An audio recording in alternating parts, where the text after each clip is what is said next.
Okay, it's 8:30. We're going to bring the meeting to order. We have an agenda before us. As additions to the agenda, I would like to add 8.6, coffee with council, and 8.7, Churchill Water. And in council and committee reports, I would like to add verbal on yesterday's coffee with council. Are there any other additions to the agenda? We'd probably do a short verbal on mug. Okay, so under council and committee reports, we'll have Red Deer Water Municipal Users Group. We'll put a short one for the Ag Service Board report, and it's going to be short because my notes are at home. Okay, and also Ag Service Board, that was our winter conference in Grand Prairie. Will be added to the council and committee reports. If there's no other additions or deletions to the agenda, could we have someone adopt? I would move that we adopt the agenda as amended. Okay, all those in favor?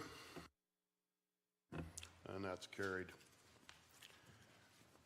We've got the minutes previously circulated from our meeting of January the 9th.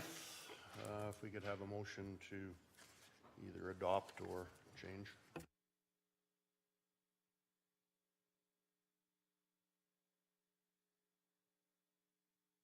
I'll make a motion to adopt the minutes as presented. Okay, motion's been made to adopt the minutes as presented. All those in favor? And that's carried.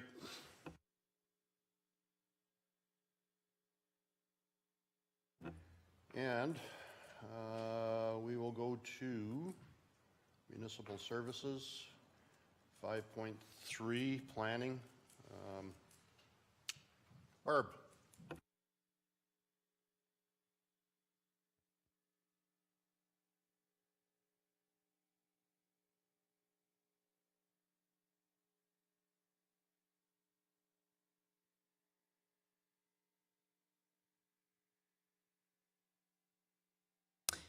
Good morning, Mr. Reeve, Council. I'm coming to you today with the Three Hills Cruise Weekend request for use of the airport for bracket racing. Over the past 6 years, the Three Hills Cruise Weekend has included a 1/8 mile bracket racing event at the Three Hills Airport. This year, the Three Hills Cruise Weekend Committee wishes once again to host this extended cruise weekend event at the Three Hills Airport on Saturday afternoon, June 2nd, and Sunday, June 3rd, 2018. Section 4 of the Amusement Bylaw, Bylaw 899, as amended by Bylaw 945, also known as the Outdoor Festival Control Bylaw, allows the municipal administrator, upon receiving written application in such form as shall be from time to time prescribed by resolution of council, he may authorize the holding of amusements, entertainments, or athletic contests of any kind or description in a public place. The Cruise Committee has made a formal request to Kneehill County Council to authorize the holding of this event at the Three Hills Airport. Bracket racing or any racing event is not a listed use within the agricultural district of the land use bylaw, and neither is it pursuant to any aviation or federal aviation uses. The committee's request letter has outlined that risks are mitigated with proper insurance. There are sanctioned inspections, and a site emergency plan has been reviewed with all event coordinators. The emergency plan, as provided to the council by the organizing committee, is well conceived and consistent with similar sanctioned events held in Alberta.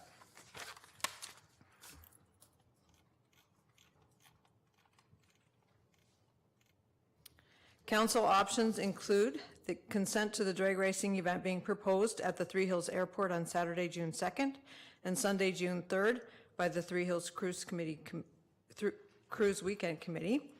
Council consent with additional requirements. Council direct administration to provide more information, or council refuse request. The recommendation is that council prescribe by resolution to authorize the holding of the 8th mile drag race at the Three Hills Airport.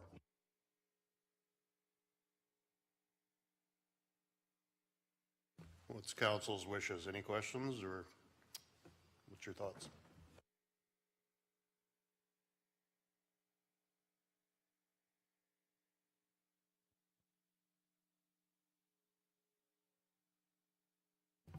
I move that we consent to them using the airport for the bracket racing on the cruise weekend.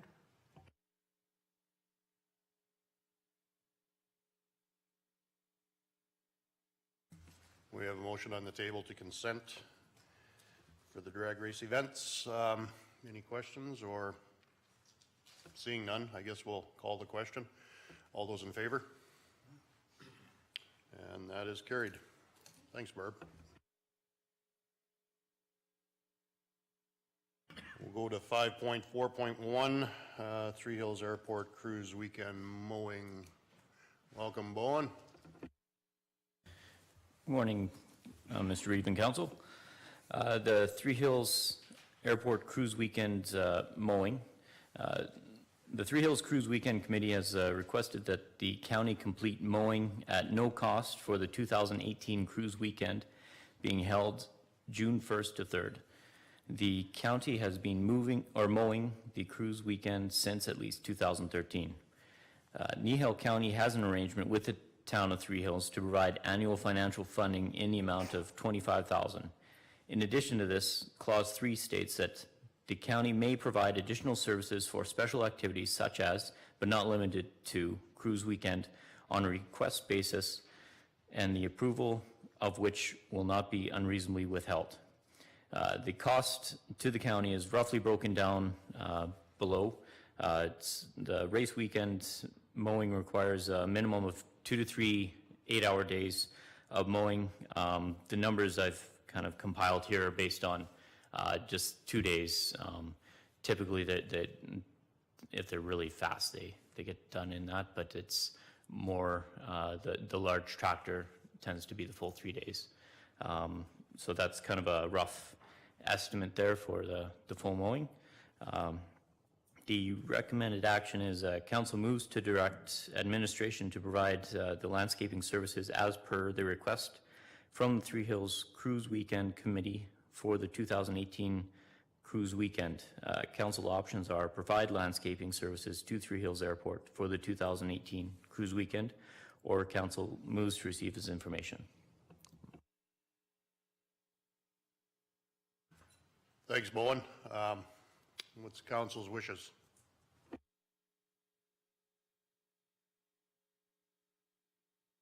We obviously have a track record doing this, so in cooperation with the event, I would move that we go ahead as requested and approve the mowing for the cruise weekend.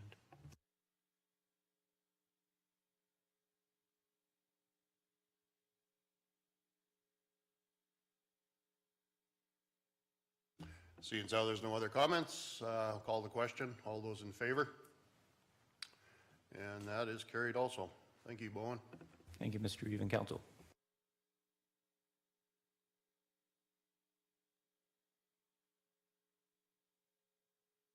Okay, we'll go to 6.1, the newspaper subscription. Mr. Hogan.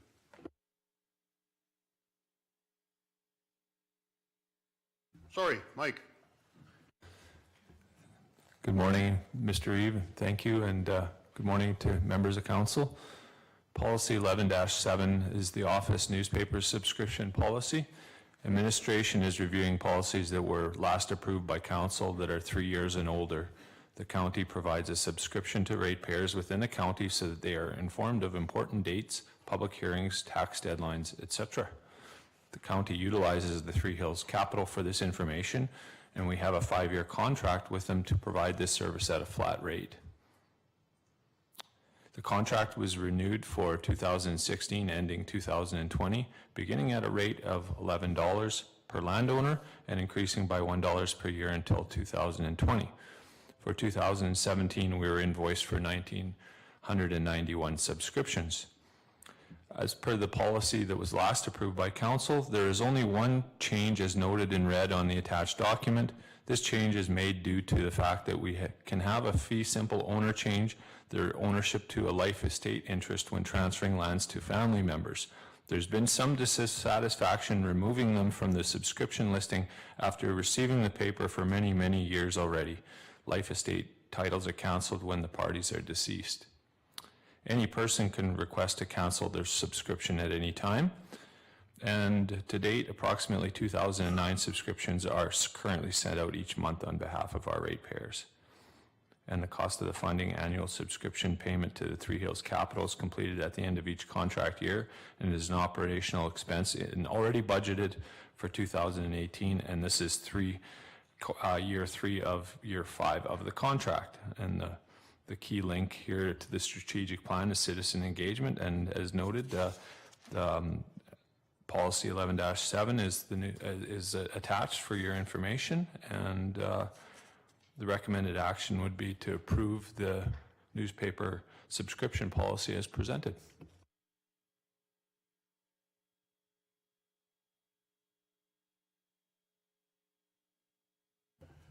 Mike, how often do we review that? Like, is that on an annual basis that we decide how many ratepayers we have and therefore subscribe accordingly, or how is that done? Yeah, well, yeah, we look at it annually for sure. When the renewal comes up with the contract, our tax department will look and see how many typically will be sent out to ratepayers, but it doesn't fluctuate. Like you can see as in the information content that it changed by about 20 this past year, so give or take a little bit, and it always comes through in the operating budget as well. Councillor King. Thank you.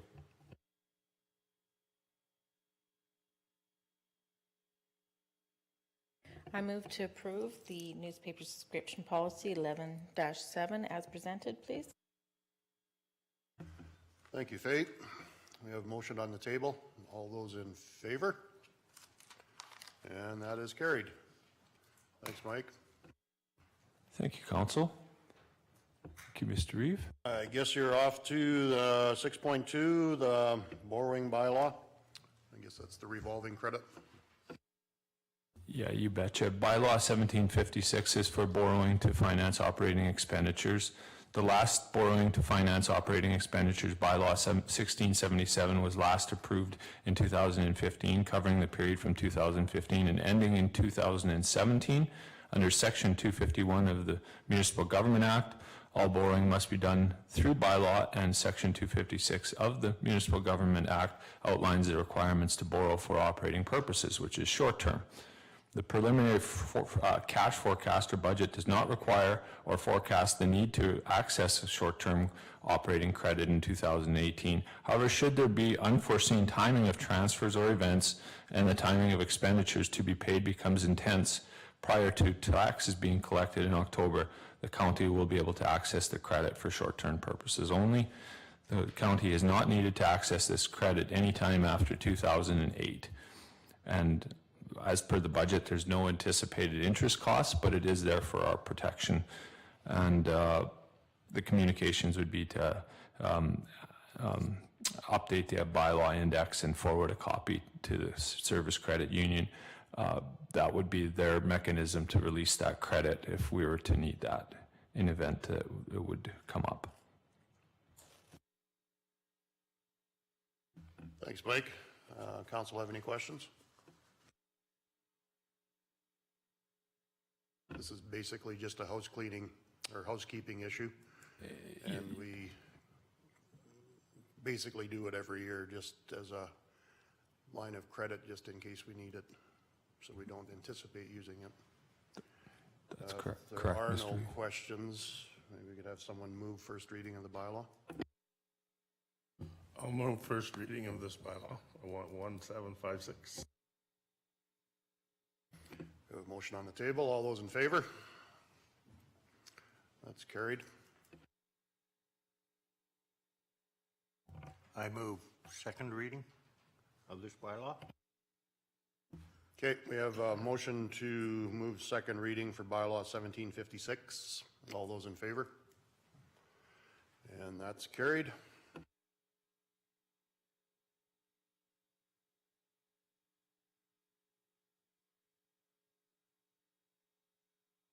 I guess I would move that we give consideration to holding the third reading of bylaw 1756. Thank you, Ken. All those in favor? And that is unanimous. Thank you. I will move that third reading to be given to Bylaw 1756. We have a motion for third reading. All those in favor? And that is carried. Thank you. Thank you, Mr. Reed. Members of council. Thanks, Mike. We'll move on to 8.1, assessment year modifiers. Mr. Hogan, I guess. Thank you, Mr. Reeve, members of council. 8.1 is regarding a request from administration to write a letter to the Minister of Municipal Affairs. Kneehill County Administration received a letter from the Alberta Rural Municipal Administrators Association, ARMA, to which I sit on the board, regarding the assessment year modifiers, AYM, for wells and pipeline assessments. Municipal Affairs has decided this year to not implement the adjustment to the assessment year modifiers, reflecting increases to 18.39% for well assessments and 10.22% for pipeline assessment in 2018. Municipal Affairs has taken the position that they will not implement the AYM until a rate review is done in the upcoming years. ARMA is encouraging municipalities to look at their assessment rolls to determine the impact this change will have and to voice their concerns to the minister. You can see the attachment there is the letter from ARMA, and we would piggyback off that, as well as several of the municipalities have already written letters, and we would use some of the information off their letters to draft ours, and of course any draft would be sent to council before we send it to the minister, and it would have the Reeve signature. The recommended action is that council directs administration to draft a letter to the Minister of Municipal Affairs, and council options are to approve the request, deny the request, amend the request, or just receive it as information. I would add for new councillors, the AYMs, this is a bit, it gets quite technical. Typically, property is assessed based on some relation to market value, but because wells and pipelines have no relation to market values, the province does an assessment every year and modifies the value of the property, and that's called the assessment year modifier. This year, everything increased in value. The economy is picking up, oil is doing better, but with pressure from the industry is what we're being told, they have held the assessment year modifiers at 2016 levels, which also coincidentally and unfortunately is the lowest assessment municipalities received. So this, we don't have the numbers yet. The finance department is currently working on them as to the exact impact, but 18.39% for well assessments and 10.22% for pipeline assessments. That was the increase we should have had, and I believe that those numbers were baked into the cake on the 2018 budget with the assessment numbers that we originally got. So it does have an impact on the 2018 budget. What the exact number is, I'm not sure yet, and we'll certainly get that number back to council. But the linear wells, pipelines, windmills, those assessments are completed by the province. We have nothing to do with the assessment, and they just tell us every year what the values are going to be, and then they apply this factor. Some years it's a negative, some years it's a positive. This year there was actually an increase, but yet we're not allowed to get the increase because the province has frozen the rate, and it will have an impact on us financially. So we are asking for permission from council to draft that letter for the Reeve signature to send to the Honourable Minister Shea Anderson.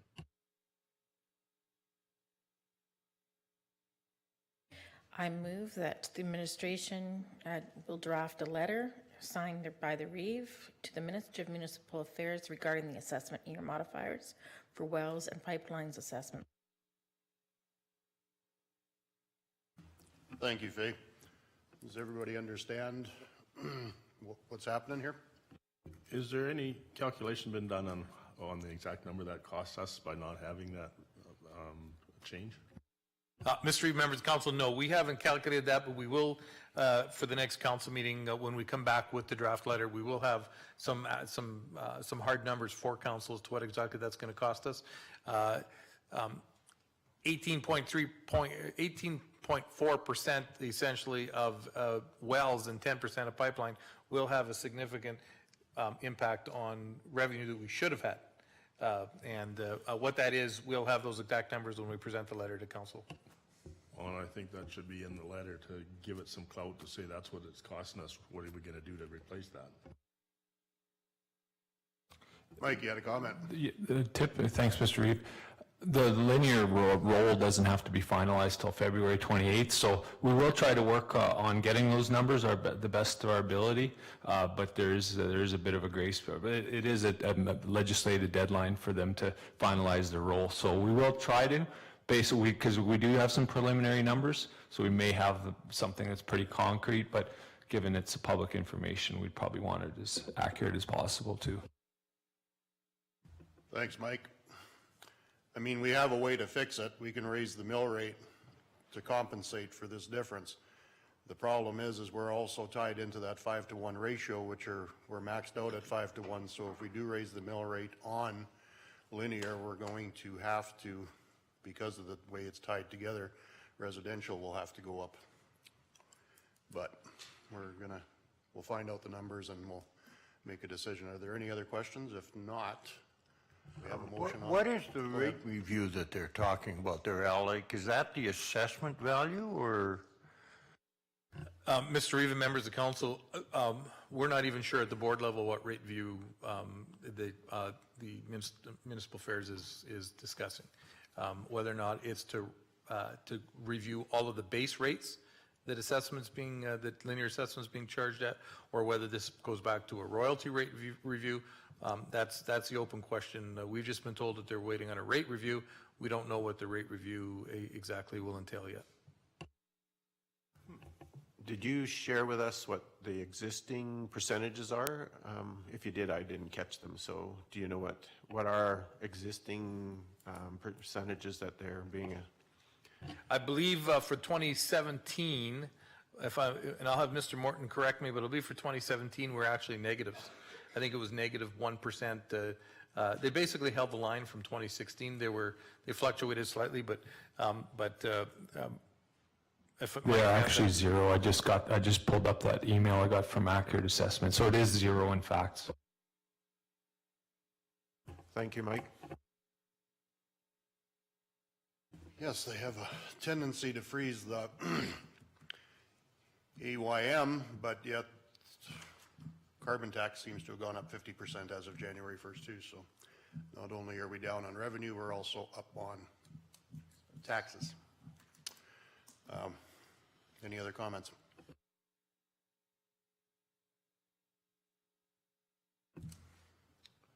Seeing as none, we have a motion on the table. All those in, do we have the motion up on our, yes we do. Draft a letter signed by the Reeve, Municipal Affairs. Okay, all those in favor? And that is carried.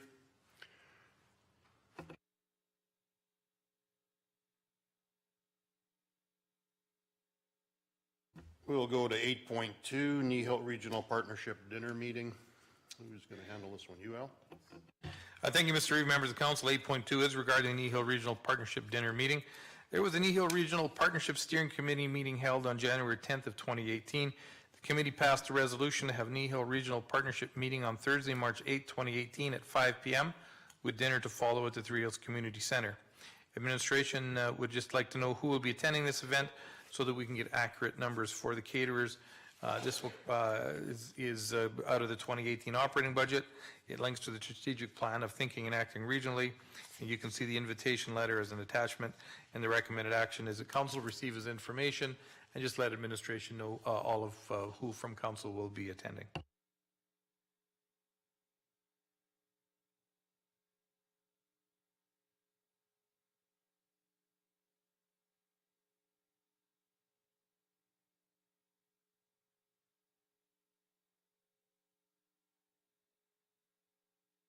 It's council's wishes.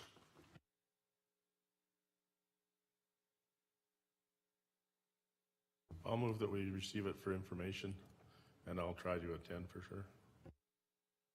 Mr. Members of Council, we don't need answers today. Just at some point, contact Carolyn, and she'll add councillors to the list as they let her know. And I'm sure if we forget, Carolyn will remind us. Okay, we have a motion on the table to receive his information. All those in favor? And that is carried.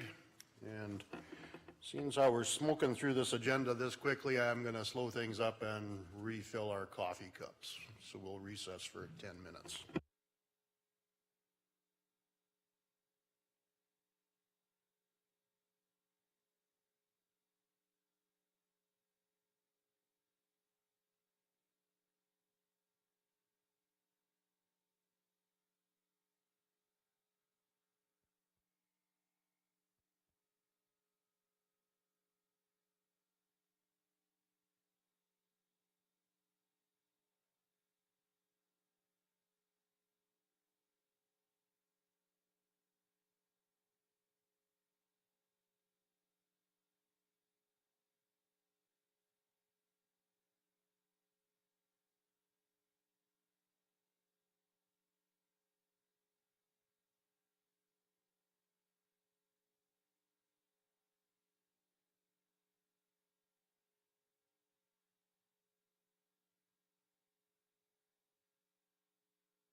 All right, we'll bring the meeting back to order. Go on to the next part of the agenda, 8.3, the RMRF Law Seminar. Mr. Hogan? Thank you, Mr. Reed. Members of Council, 8.3 is regarding the 2018 RMRF Annual Municipal Law Seminar. Administration received the invitation inviting Council to attend the 2018 RMRF Law Seminar being held in Airdrie on Friday, March the 2nd of 2018. Attendance for Council is already approved through policy number 3-8. Administration just requires to know who is interested in attending so we can make the appropriate arrangements. The topics this year will include assessment, learning the basics of your property assessment, due diligence to minimum employment standards in safety in 2018. I think we've covered that for Council mostly and had some basic information on that through our HR policy. The municipalities' roles in regulating recreational cannabis use, and heightened scrutiny of mandatory codes of conduct and meaning of harassment. That will be a discussion from the legal perspective on Council Code of Conducts. And of course, the Bear Pit session where with the RMRF were from the floor, random questions of legal nature, and RMRF is prepared to try to answer those questions as best they can. So again, this is already approved for Council to attend. It's just a matter of letting administration know who will be attending, and so the recommended action is to receive for information.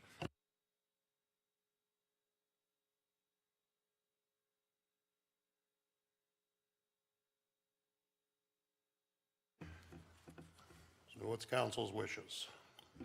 I move to receive as information that the 2018 Reynolds Mirth Richards and Farmer LP Annual Law Seminar updates. Okay, thanks, Faye. All those in favor? And that is carried. So I guess, again, get a hold of Carolyn if you're able to attend. If not, I'm sure she'll get a hold of you. 8.4, the mileage. Thank you, Mr. Reed. Members of Council, 8.4 for Council information is the Revenue Canada automobile rate for 2018. Under Policy 3-19-1, reimbursement mileage reads that the mileage will be reimbursed at the Revenue Canada automobile allowance rates. The rate in 2017 was 54 cents per kilometer, and Revenue Canada has announced that the expense benefit rate will apply in 2018 will increase by 1 cent to 55 cents per kilometer. We factored that into the 2018 operating budget, and Council options are to receive as information, and that's also our recommended action. Thanks, Al. I think gas actually went up 4 cents because of carbon tax, but we'll get a penny of that back. Somebody want to make a motion? I'll move to receive it as information. Okay, thanks, Debbie. We've got a motion on the table to receive as information. All those in favor? And that is carried.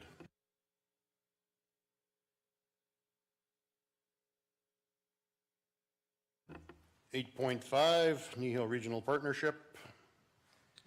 Thank you, Mr. Reeve. Members of Council, 8.5 is regarding the Kneehill Regional Partnership and Kneehill Regional Doctor Recruitment and Retention Task Force. At the January 10th, 2018 Kneehill Regional Partnership Steering Committee, the Town of Three Hills presented the group with a letter stating that their council would like a review of the protocol and the terms of reference for both the Kneehill Regional Partnership and the Kneehill Regional Doctor Recruitment and Retention Task Force by a stakeholder committee comprised of administration and 2 elected officials from each community.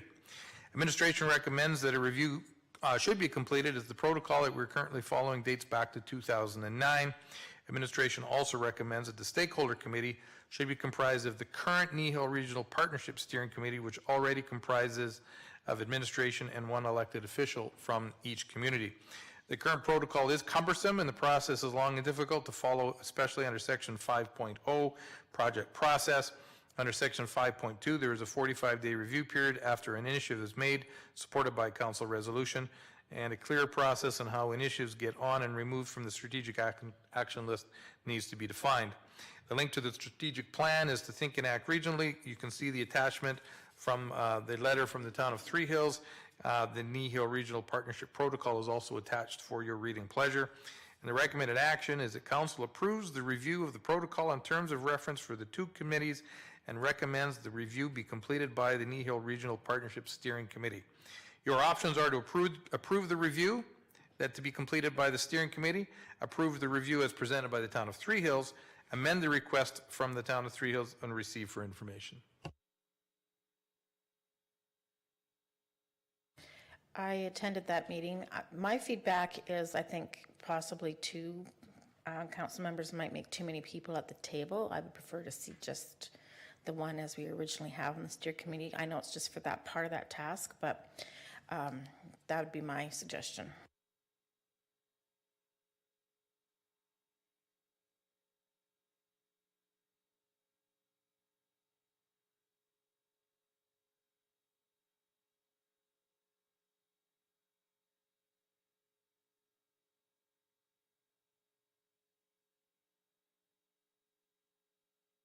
So were you making that a motion, Faye, or just a suggestion to us to consider not two people, just the current sitting committee? Well, in case people wanted to ask what interests were involved first before we make a motion. So yeah, just the conversation piece around that.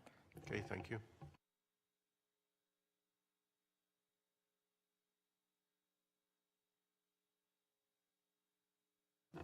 Any other questions, comments,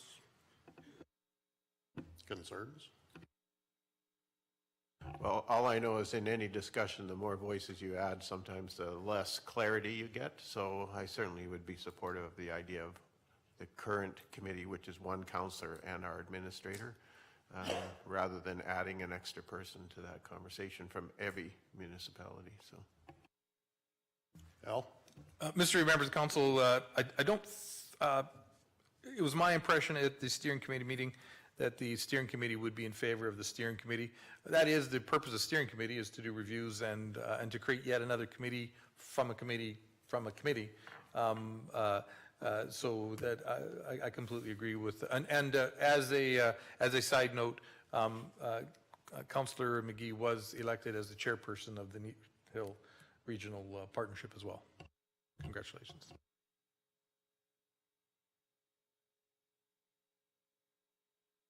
Someone prepared to make a motion?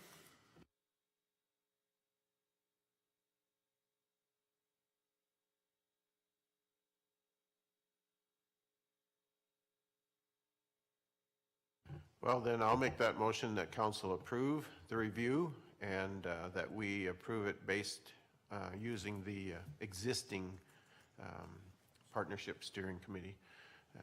So our representative and CAO and the same from the other participating members. Thank you, Ken. Are there any questions? Seeing none, I'll call for the vote. All those in favor? And that is carried.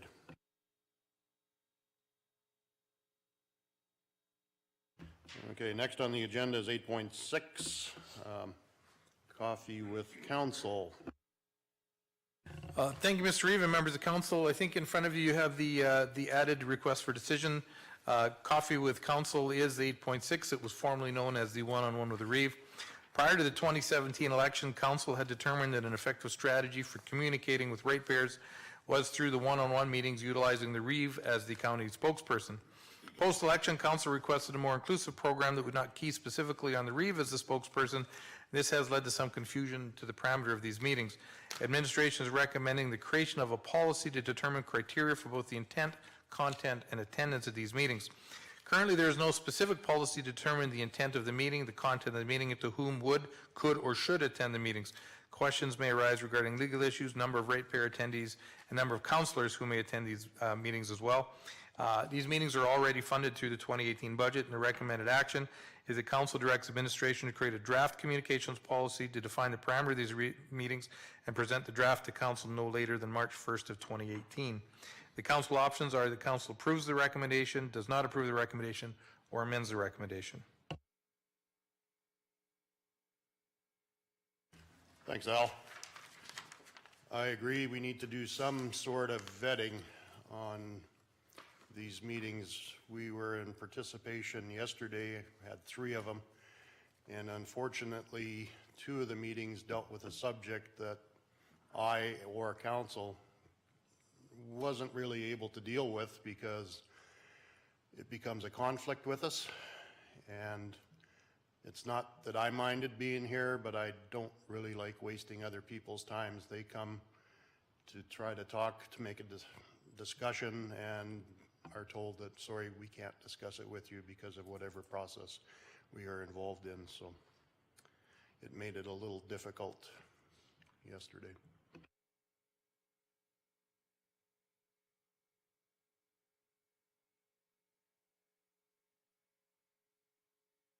One of the comments yesterday is that if a ratepayer wants to meet with the whole council, it should be a delegation coming to a council meeting, not a coffee conversation, to make it a little more professional and a little more organized than a whole bunch of us in a coffee room where we can't comment because we're outside the parameters of the bylaws.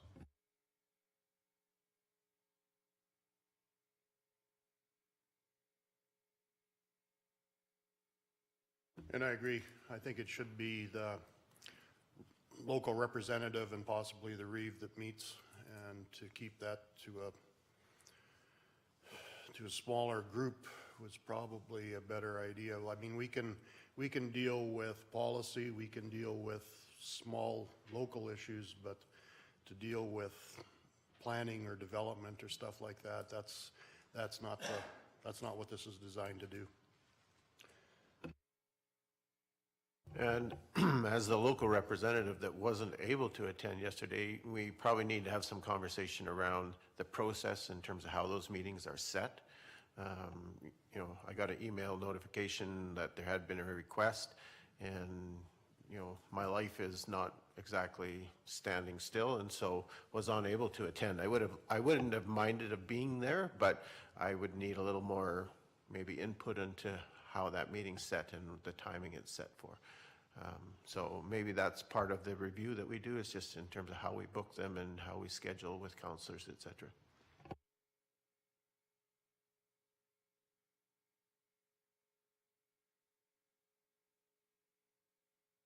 I would also like to see eventually, that would be step 2 after the review, is that we make a brief, whether it be a brochure, whatever, for the residents to be able to read and understand what we're able to take. So a very plain language, simple to the point piece, whether it's posted on the website or as a paper piece, I'm not sure, but if we could explore that as part of this process as well, I think that would be helpful.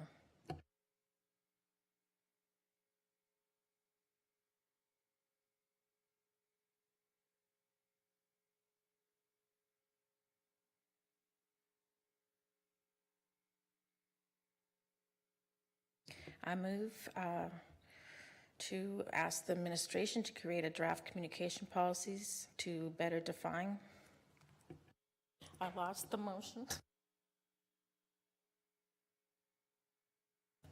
Sorry about that. The council, I'm asking administration to create a draft communications policy to better define the parameters of the coffee time with council meetings and to present it at the last council meeting in February. Thanks, Faye. Is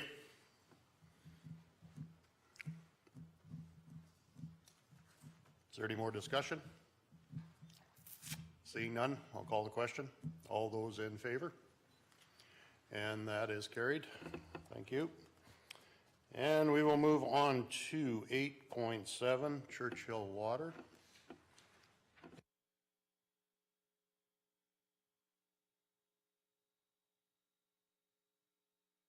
I've had requests from 2 people here just in the last week about what's going on with Churchill Water. And I was under the impression that there was not enough water in the system to add any more people to it. But we're going to have to make some sort of a decision on are we going to look at somehow putting a Band-Aid on this and allowing more hookups? Are we going to look at possibly putting in another whole system in there? And I just wanted to get council in the loop or get their ideas on what your thoughts are for that Churchill area. We do have a development at Horseshoe Canyon that doesn't have water. We have our own need for water at Horseshoe Canyon, and the way it looks right now, drilling a well is probably a poor option, if an option at all. So I'll open up the table for discussion, and Al. Thank you, Mr. Reed, members of council. For the new councilors, just a little history I was able to dig up regarding the Churchill system. On November 13th of 2007, Kneehill County Council directed to provide written notice to the members of the Churchill Water Co-op verifying Kneehill County's acceptance of the Churchill Water Co-op's offer to acquire ownership and operation effective the 1st of January of 2008. So that was the first. When Kneehill County became involved in Churchill. On January 29th of 2008, Councillor Hoppins moved to direct administration to sign the necessary documents to complete the transfer of the water cooperative to Kneehill County. On September the 22nd of 2009, Council directed administration to send letters to those people who had requested connections to the Equity, Churchill, and Mount Vernon water lines within the last year, advising now open to take applications for water modeling. On December the 8th of 2009, the then Director of Operations, Pete McRae, reported to Council that the Churchill water system was designed in 1987 for 22 users at a design flow of 2 gallons per minute with the use of flow restrictors. At this time, there are 33 users connected, with some connected directly to the line, not using flow restrictors, which is negatively affecting the pressures of other users. The system was never designed for a constant flow pressure system. The system can be made to accommodate additional users, provided every service connection is limited to a maximum of 1 gallon per minute, which would need to be controlled by installing flow restrictors at every service. And although it's not indicated in Pete's report in 2009, and also probably the actual installation of cisterns. Other operations are enhancement to the distribution line and building of a storage facility. Mr. McRae advised it is council's decision whether the Churchill water system is left as is or do the necessary enhancements needed to make it a workable system. And again, that was from December 8th of 2009.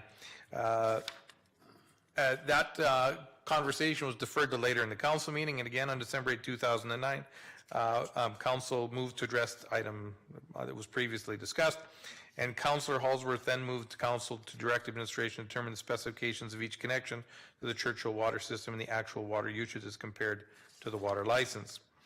April the 13th of 2010, council directed that they were going to refer the possible expansion of the Churchill Water Cooperative to the 2000 strategic planning session. Out of the 2010 strategic planning session, council elected, as opposed to the enhancement of the system or any improvements to the system, to put a moratorium on any further development of the line. There was actually as well, council directed administration to complete a survey in 2011. So in 2011, the Churchill Water Service Area Survey of the existing users, of which there at the time, there were 38 parcels surveyed. There was 9 or 24% of the existing users responded, and the following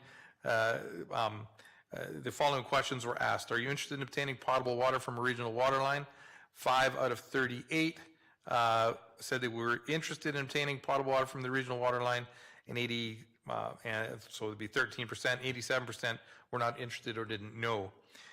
2, would you use water for your house? 3 out of 38 said yes. 5 out of 38 said no, and the rest were not sure. Would you use the water for your farming operation? And if yes, what for what purpose and what volume? 3 out of 38 surveyed said that they would use it for farming operations, and 2 out of the 38 specified crop spraying, and the balance of the group were unsure or didn't answer the question. Question number 4 that was asked is your current water supply or quality of water limit growth of your operation? 2 of 38 or 5% said yes, and 5 out of 8 said no, and the remaining 82% didn't answer the question. Number 6, would you be interested in constant flow full pressure water system, 4 gallons per minute at 40 psi, or constant flow 2 gallons per minute with a cistern? 5 of 38 or 13% said constant flow full pressure, and 2 out of 38 or 5% said constant flow 2 gallons per minute with a cistern. and the remaining 82% were unsure and provided no response. Number 7 would be willing to pay to hook up to the regional water line, and based on 38 surveys, 3 out of 38 said they'd be happy to spend the $6,000 at that time, the going rate for hookup. 1 out of 38 was willing to spend any amount, and the remaining 90% did not answer the question. Number 8, should the Churchill Water Service Area be expanded? 4 out of 38 were fine with assessing a water service area tax and expanding. 89% were not in favor. There were just some other generic survey questions. Council made a motion in 2011 to accept the results of the survey and to not proceed with any enhancements at that time to the Churchill Water Service Area. So that's a brief history on the Churchill system, and I'll leave it. We've brought Mr. McKiernan in today, our guru, all things water, and if we're prepared to climb the mountain and visit the guru on water, I'm sure John will be happy to answer any questions that he can regarding the current situation or past history at the Churchill site. Thanks, Al. It's quite the synopsis.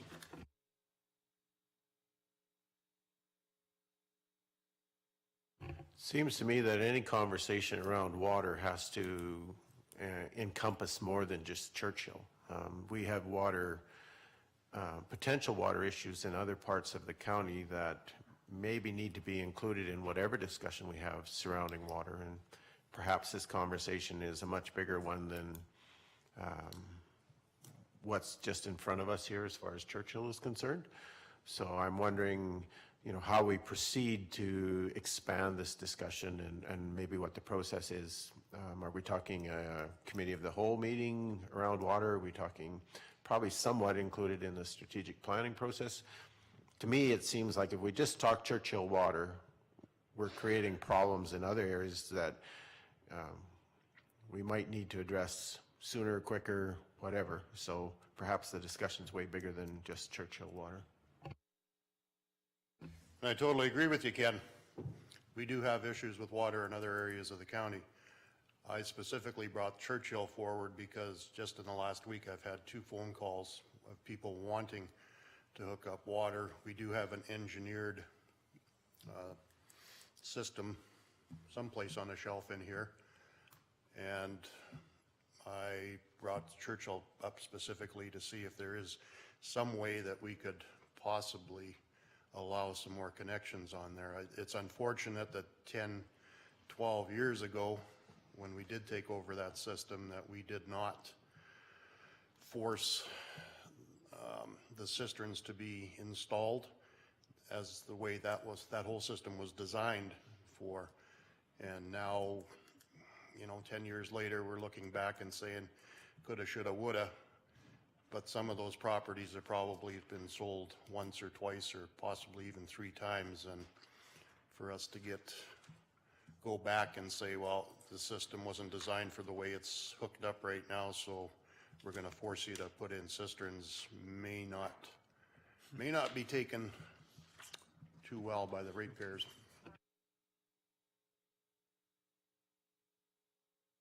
Mr. Members of the Council, John can probably speak more directly to the question, but it has always occurred to myself and to administration that there are probably some things that could be done relatively inexpensively to solve the basic problem at the Churchill site, to remove the moratorium and to allow further development. The installation of potentially cisterns, maybe a little bit of pipe in the ground that's a slightly larger side. In my conversations with the water department, the primary issue is pressure. That with the 30 users on the line, because nobody or very few people hooked up a cistern, those people at the front of the line get lots of pressure. Those people at the back, if the people at the front are running a bathtub, then the guy at the 30 users down the road has no water. So it's primarily a pressure problem, but there is also a volume problem, slightly, as the size of the pipe does decrease as it goes further down the line. I think there are probably some ways to mitigate and to solve that basic problem. I'll leave it for the people who are much more qualified than I am, but I think there is probably some solutions to solve the basic Churchill line that doesn't include massive amounts of funding. But again, if there, if that's a discussion that council would like to have, we can certainly, if council wants to direct administration, we can certainly talk to engineering and find out what some of those options may or may not be, whether it's the county to install cisterns for people at this point or do other things. There are certainly some options out there. And I think that's, that we should probably look at maybe some sort of a system. Is there a way to, John, do you know, is there a way to put in a booster pump someplace along the line? If we have the volume, it's just the pressure that's lacking at the tail end, or do you have any thoughts on any of that? Mr. Reeve, member of the council, in this budget 2018, there actually was approved for some council, some engineering on the Churchill system. And that was to kind of explore my idea of putting in kind of a bit of a reservoir and a pump host kind of booster station. Somewhere in the middle, close to just before the line goes from a 3-inch down to an 1.5 inch to help around the Horseshoe Canyon area. So that was kind of an idea, but it's not proven. So I don't have the answers yet, but I know that we need to have more pressure, more volume going to that size. So I think it would help having a centralized reservoir with basically a pump house. You can do that many ways. I know right now on the books we still have a project to go ahead for headworks storage, and that was kind of a band-aid to prevent when we get starved of water, losing pressure and stuff like that. But what we could do is look more not into that, but more into the centralized reservoir, where we can have a bigger size there and be able to provide that kind of pressure. I mean, we still are limited, like around Horseshoe Canyon and all that, where we're down to an inch and a quarter, if I remember correctly. Size pipe, 1.5 inches, 1.25 inches, all the way around. So I mean, that's servicing everybody from there. So that's where a lot of the problem comes, is we have some very small pipe sizes. Another area of kind of concern again is up around that Monarch Hill. We have seven connections up there, and it's basically being fed again off of an 1.5 inch line for all those people. So those are, some areas like pipe sizes is also affecting the performance as well. Do you happen to know how many miles or kilometers of that 1.5 inches there is in there? Mr. Reeve, members of council, give me 1 sec. I did bring one of the reports, and it actually does have it. I just want to make sure, so just give me 1 second here. Oh, and I was trying to stump you there.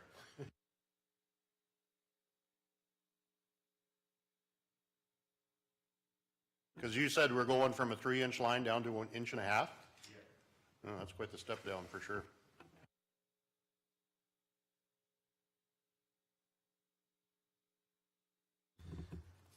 There's 16 kilometers. Well, in the big scheme of things, 16 kilometers isn't that far. Do you know how far away we are? Which line comes in from the west? Is that the Gamble line? Yes, that actually would be the Granger one, Mr. Reeve. If you don't mind, if I can try, I did actually throw a couple maps on a memory stick, and I kind of show you something. Yeah, that'd be great. And I don't know how far we are from that Granger system, but I'm just wondering if it wouldn't be feasible to maybe punch a line in, if there's capacity there, and take it further east and have the ability to somehow service some people with that line.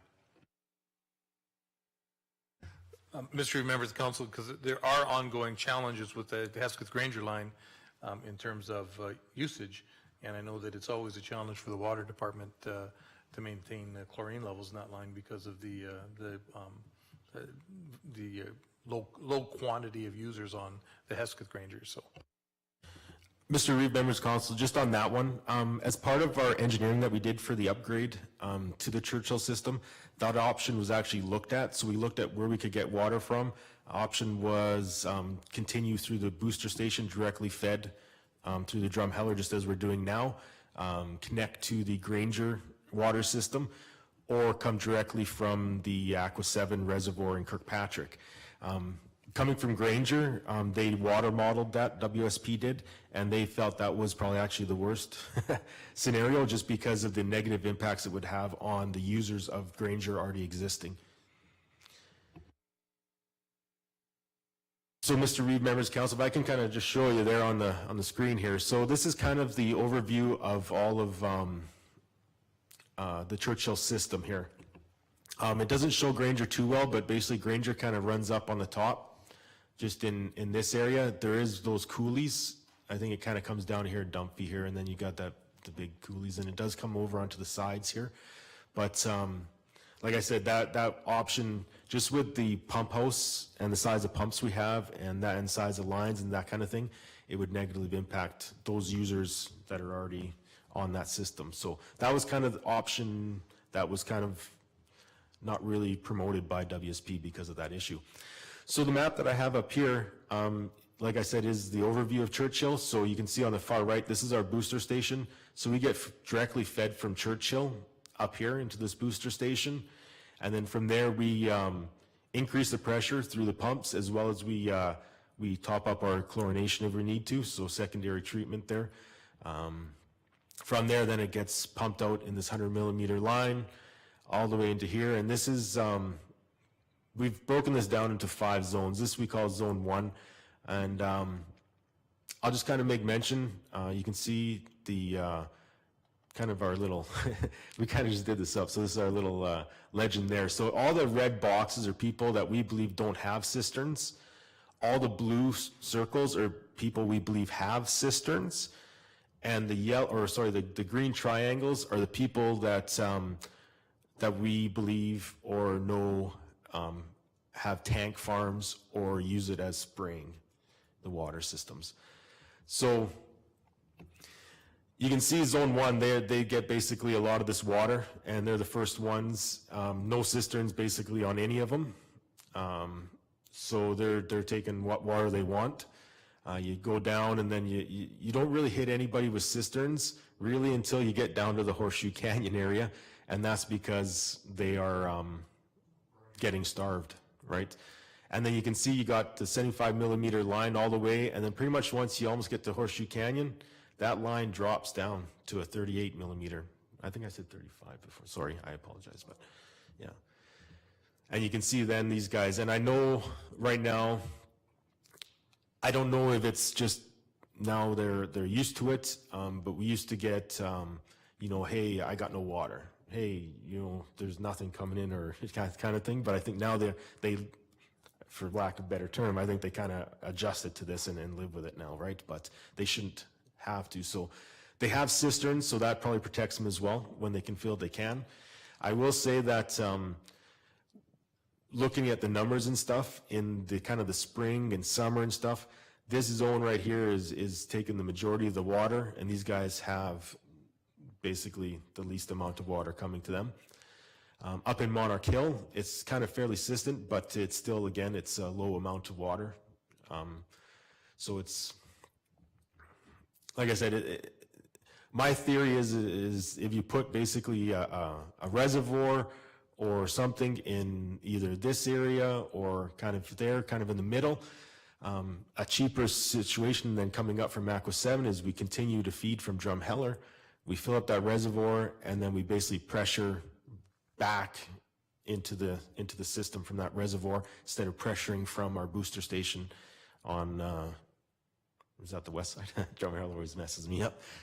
So it'd be better if we went to the middle, pressured it back throughout everywhere, and then we'd be able to satisfy, like I said, Horseshoe Canyon, and everyone else would still have those issues. There would eventually, I think in my mind, we'd have to maybe upgrade some lines eventually. If that's something that's done over time, then it's done over time kind of thing. But I will mention again, just so you know, all the water modeling that's been done on Churchill's system has always been done on the original plan of the Churchill system. So that's basically the event after construction went to 33 users and at 2 gallons per minute. And that's what all the water modeling is done on. So all the modeling that we've done says, oh yeah, it can support that, but we're not there anymore. We have no restriction. We have no cisterns. We don't have 33 users. I think it's now 35 users, I think is what it is. So we're not there. So we can engage an engineering company and they can actually go out and get all the elevations they need, all the distances they need. They can actually prepare a water model like we have on all our other systems, and they can actually do a true water model. But that would be, then we'd have to say, is it based on 2 imperial gallons per minute with a cistern or in full flow, and then see where it's going from there, right? But, and full flow, I mean the potential that we have, that's been decided as 4 imperial gallons per minute at 40 PSI.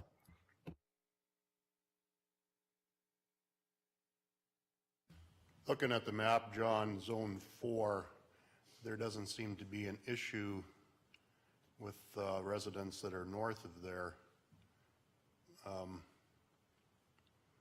If we could do the same thing with the residents west of there, that would be probably a good idea.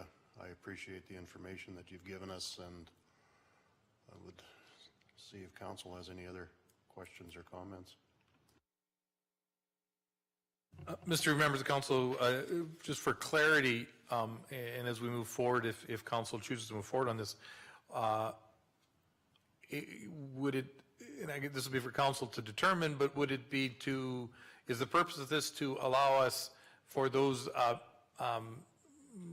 residents on the west side to get better water service, or are we discussing the possibility of being able to expand and add new users to the system? I think in terms of what John needs to know, that would be the important question. Are we going to plan to have eventually 60, 70 users on the line, which would significantly change the plan, than just to make it usable for current users? I think that's probably a real good question. Mr. Hogan, members of council, that is actually addressed in one of our reports that we had through MPE, and the recommendation is basically if you went down to a trickle feed drip system type thing and restricted the flow to 1 imperial gallon per minute with a cistern, increase some, you may not even have to increase pipes, I'd have to look at that, but you could actually extend this and have people hook on, but they'd also be restricted to the 1 imperial gallon per minute with a cistern as well. The only thing I can say is, like I said, you can see a lot of green triangles on that board, and those are the people we believe are using it for more than residential uses. 1 imperial gallon wouldn't be their satisfaction, so you may have to look at, with that reservoir, maybe including a truck fill. I'm not sure.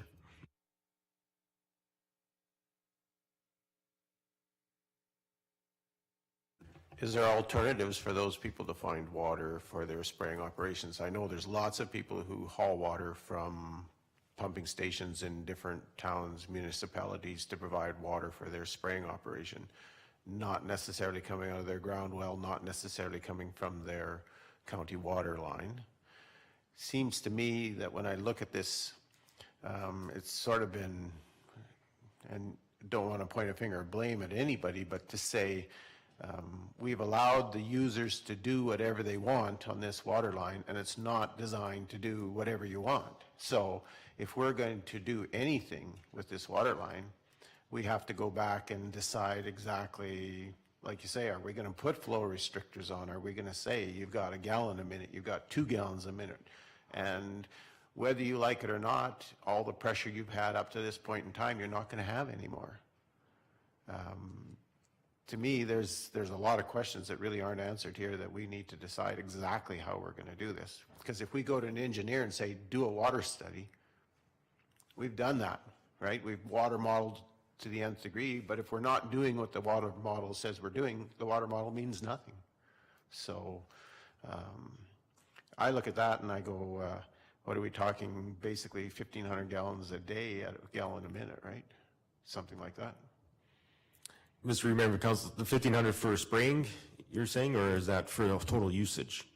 If we're restricting to 1 gallon a minute over a 24-hour period, Right. that's about 1,500 gallons a day. Okay, right, sorry, I thought you meant like for the spraying operation there. So to get to the first point of that, the spraying, they can go down into the valley.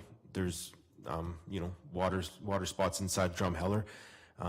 I know some of the operators, they've told me when they've, you know, when they talk with these farmers, you know, kind of casually and stuff, their concern is getting back out of the valley with that huge weight of water coming up on their trucks, right?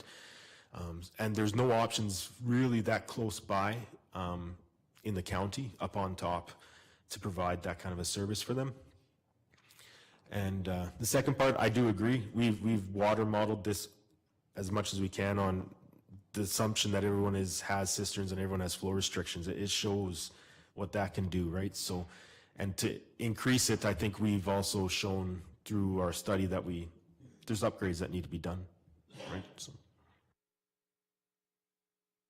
Is there meters on all hookups or not, or can you monitor how much each stations or each hookup's getting?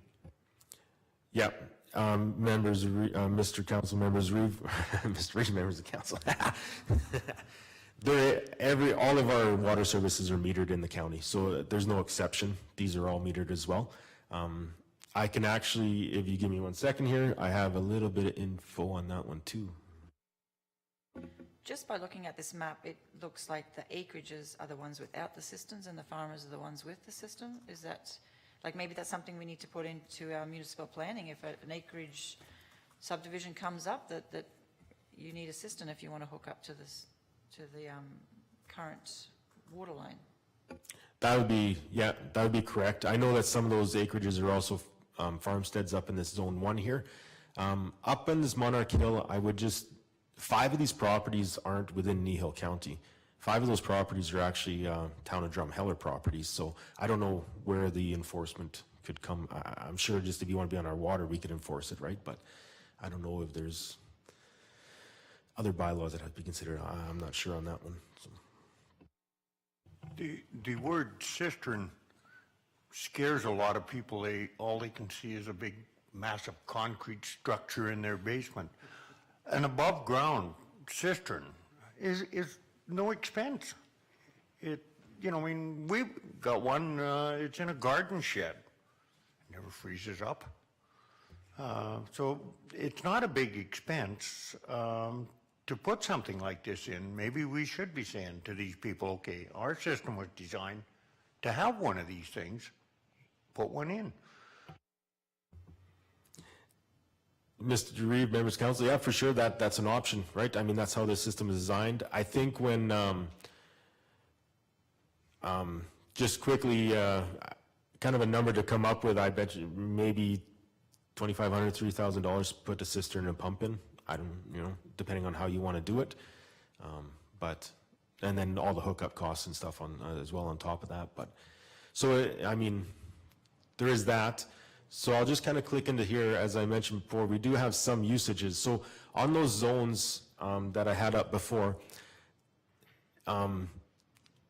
these are the kind of the usage. So July 2017,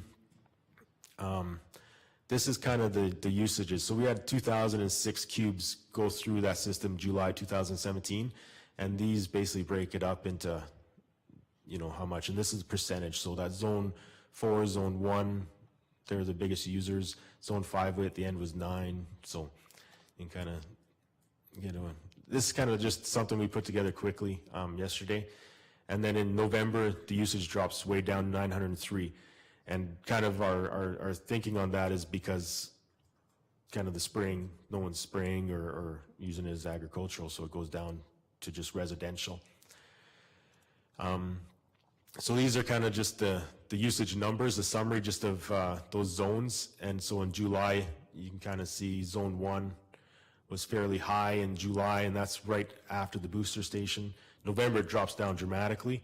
And then it's kind of odd, then they switch, right? So zone 5 is the very far end, and they just kind of switch So I'm not sure if that's because they couldn't get a lot of water into their cisterns during that time, and then when that usage is down, then they can start flowing into their cisterns more, is kind of my guess. And then everything else is basically fairly equal. So that's flows. That's just kind of off meter usage that we kind of garnered, but.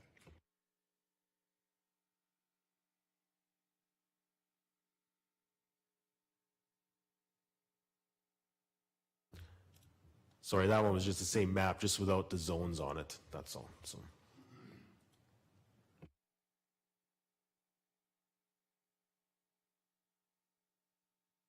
I know we've allowed, I think it was $30,000, or you projected for the Churchill system. I'm not sure the exact wording, what we were using it for, but my opinion is that I think we should look at another booster system halfway along it, and with the possibility of expanding out there. And I don't see anything wrong with systems. I have to have a system. No, I'm not hooked up to Kneehill County Water. I can't afford to water my cattle on it, but I have 3 wells that go into a system, and it is the way to go if you don't have the pressure, and it's not that expensive.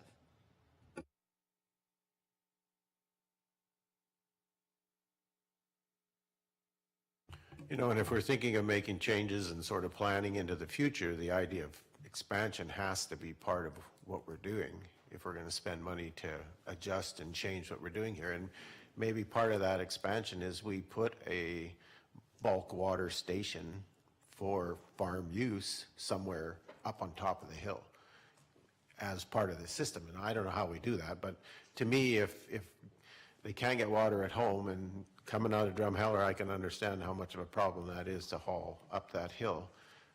Perhaps that's part of what we need to be looking at. But whatever we're doing, I think we have to have a full picture of whatever it is we're going to try to accomplish. Cisterns, water restrictions, all of those things.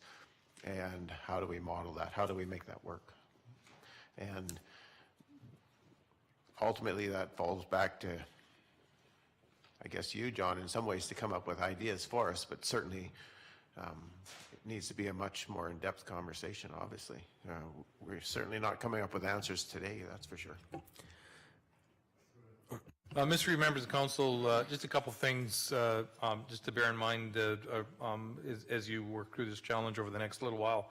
The Churchill system was built in 1987, so we are into a 30-year-old system already, and I would just caution that before decisions are made to do upgrades, keep in mind that it is a 30-year-old system, and there are probably some major things that will have to happen in the next 5 to 10 years on that in any event.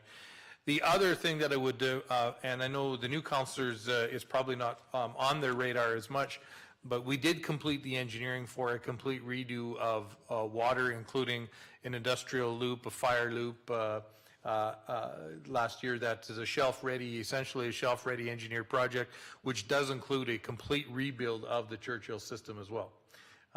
There are some things that could happen to that engineering. That engineering was in depth for an industrial/residential system. It could be pared back to just a residential system if that's what council wanted, but we do have engineering that would not only solve the Churchill problem, but would also provide more water and industrial water along the Highway 9 corridor as expressed in the municipal development plan, showing that as potential growth areas. So I would just, if it's council's wish to just deal with the Churchill itself, that's one thing, but I would, but there are other considerations in that Churchill, particularly at the top of the hill, that may be of interest to council as well. And again, the Churchill system was built in 1987. Although not a senior citizen in terms of water lines, it's certainly at the back end of middle age for water.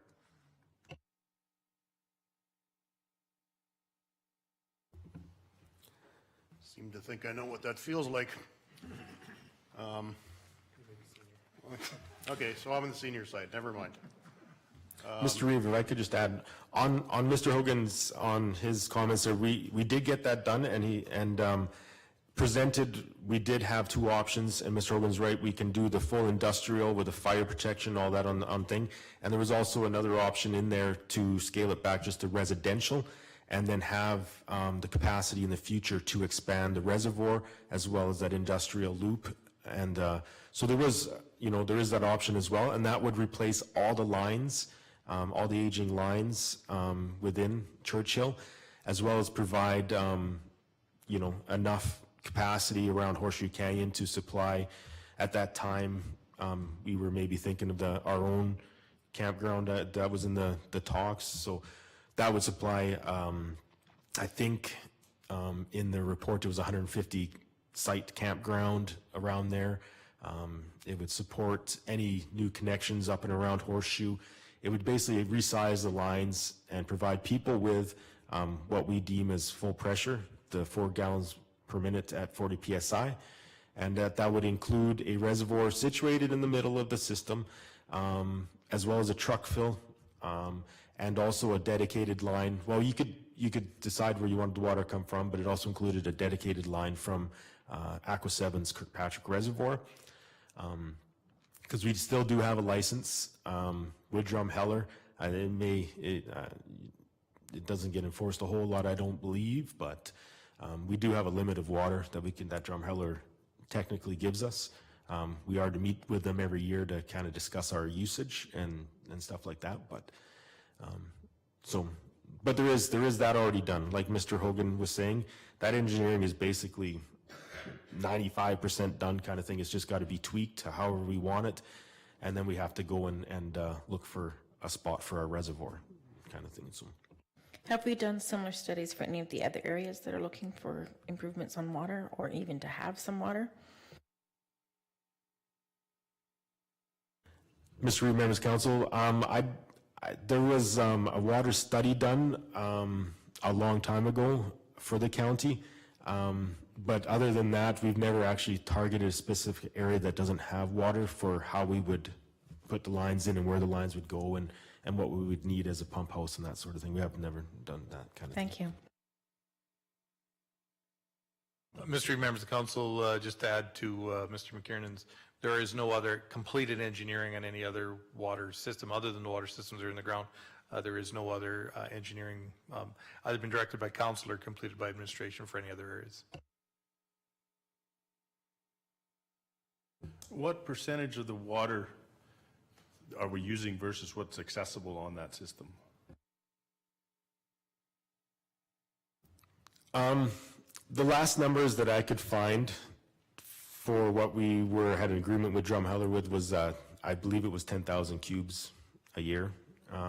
So we're underneath that. I don't have the exact numbers on me, so I don't remember from the 2017, but I don't believe we exceed that.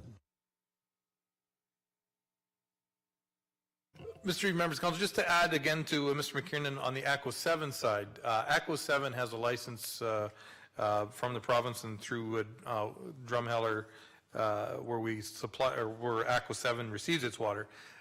Churchill is a separate issue from the other water systems. Not every other water system, but the other water systems, Hesketh Granger, Sunny Slope, et cetera, they are provided by the Aqua 7 Water Commission. The Mount Equity and the Equity and the Mount Vernon water systems are provided by the town of Three Hills. Aqua 7 currently has a license for 3 million cubes a year. Aqua 7 is using about 550,000. So any expansion of water system, particularly if the county was to hook up to the Aqua 7 at Kirkpatrick, there is virtually no ceiling in terms of the amount of water that could be used. Aqua 7 is 2.4 million cubes annually underneath its license. So there is lots of water available through the Aqua 7 system. And to put on my Aqua 7 Water Commission manager's hat for a second, please. We are in constant struggle as conservation efforts have become a big deal in the last 5 or 6 years. We see our water usage at the Water Commission going down, and that's a long-term issue for the Water Commission.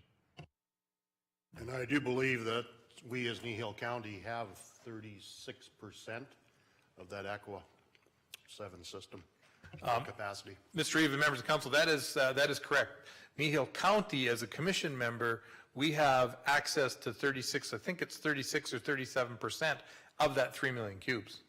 So we are able to ourselves take almost 1 million cubes a year. I think at last numbers, I think we were at something like 300,000 cubes or something like that the county was actually using through the Aqua 7 system. So there is plenty of water available through Aqua 7. We have plenty of water left in our own agreement. And even if we were to bump into that 36-37% mark, I don't believe there'd be issues with the commission with the county taking more water from the Aqua 7 system. Thanks, Al.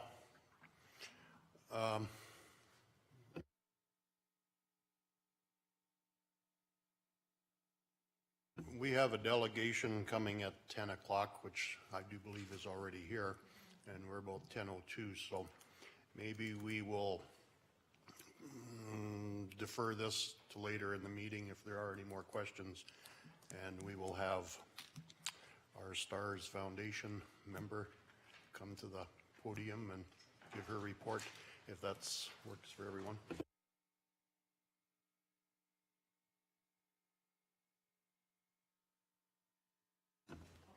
And I think we'll recess for 5 minutes, give everybody a chance, and that'll give the delegation time to set up their PowerPoint.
Okay, we'll bring the meeting back to order. We have a delegation, Stars Foundation, Glenda.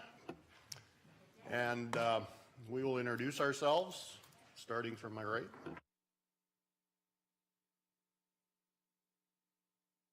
Wade Christie, Division 6. Jerry Whitstock. Ken King, Division 7. Glenn Keever. Faye McGee, Division 1.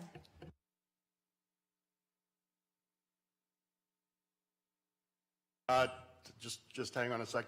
I wanted to inform you that this meeting is being recorded, and it will be on whatever, YouTube or whatever, but you have to push the mic button for that to work. So if you could, I'm sorry, but that's one of the things that has to be done. So if you could do that, that would be great. For sure. How's that? So it's my pleasure to meet all of you and to see a couple of familiar faces that I've worked with over the past years and a lot of new faces. My name is Glenda Farnden, and I'm the Senior Municipal Relations Liaison for STARS. So my role is directly to work with municipal councils across the province, including into Eastern BC as well, that we serve from Grand Prairie and Calgary bases.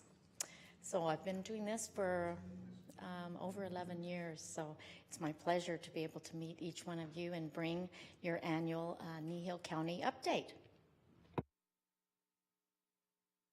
Thanks, Lena.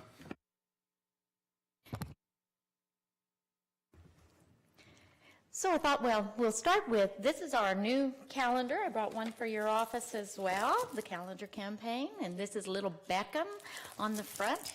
He was just an infant when we were able to help him and assist him when we flew him.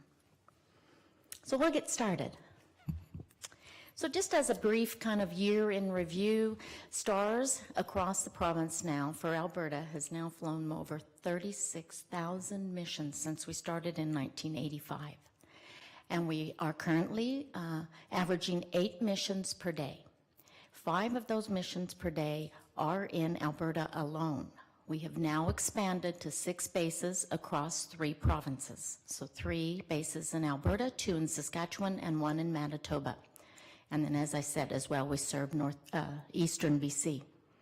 We currently have 11 helicopters in the fleet, and education is a key component. It's mandatory for our crews. It's something that we do consistently. And so it only made sense that, because STARS is world-renowned, known for their critical care skills, it just made sense to work more closely with our communities and be able to bring critical care training to the rural communities and work directly with your physicians and nurses as well. So we were able to have outreach and work with communities last year to 161 communities.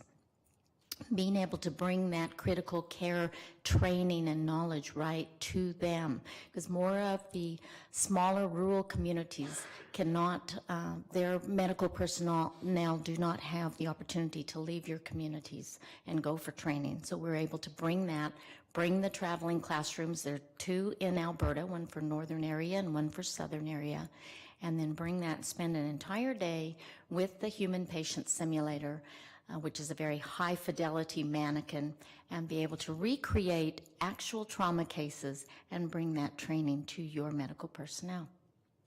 We currently are working with 3 provincial governments, as well as more than 41,000 regular annual donors. This does not include our calendar campaign donors, as well as our STARS lottery, which was just recently launched here a couple of weeks ago.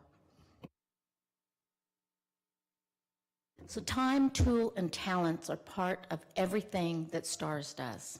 It's important to remember that the critical care piece begins as soon as we are able to reach the patient. So we do have the fleet of helicopters that enables us to save time, which saves lives.